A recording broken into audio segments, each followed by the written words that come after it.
শুরু করছি আল্লাহর নামে, যিনি পরম করুণাময়, অতি দয়ালু। হাদিস সহিহ বুখারী। জুম্মার সালাতের ফজিলত। ভিডিওটি ভালো লাগলে চ্যানেলটাকে সাবস্ক্রাইবও করবেন। Anarul Mondal TV.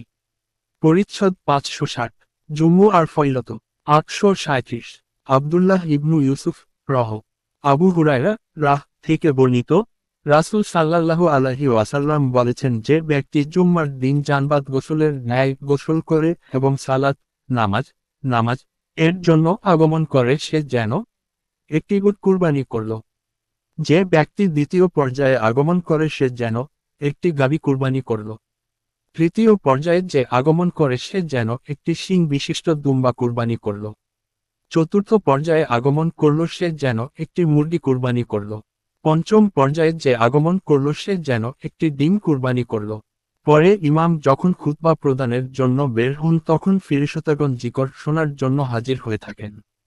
838। Abu Nuaim রহ।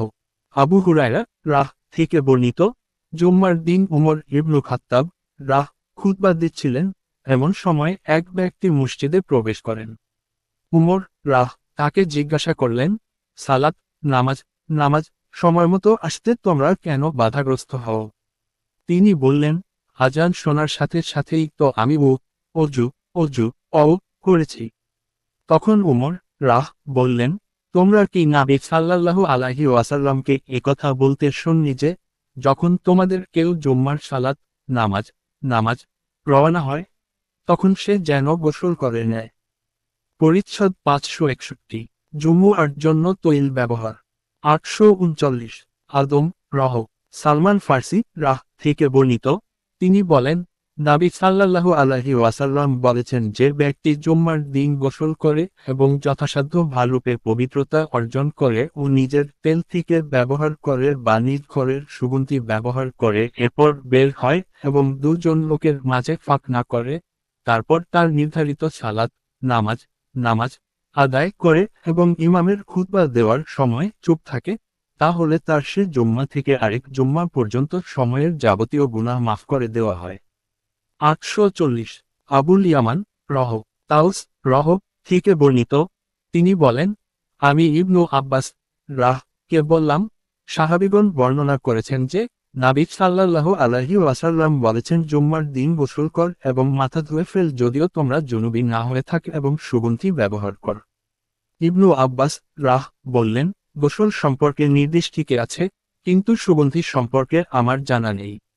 841। ইব্রাহিম ইবনু মুসা রহ। তাউস রহ থেকে বর্ণিত, তিনি ইবনু আব্বাস রাহ থেকে বর্ণনা করেন যে, তিনি যখন জুম্মার দিন গোসল সংক্রান্ত নবী সাল্লাল্লাহু আলাইহি ওয়াসাল্লামের বাণীর উল্লেখ করেন, তখন আমি ইবনু আব্বাস রাহ কে জিজ্ঞাসা করলাম, নবী সাল্লাল্লাহু আলাইহি ওয়াসাল্লাম যখন পরিবারবর্গের সঙ্গে অবস্থান করতেন, তখনও কি তিনি সুগন্ধি বা তেল ব্যবহার করতেন?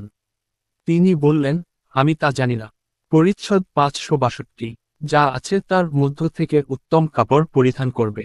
842। আব্দুল্লাহ ইবনু ইউসুফ রহ।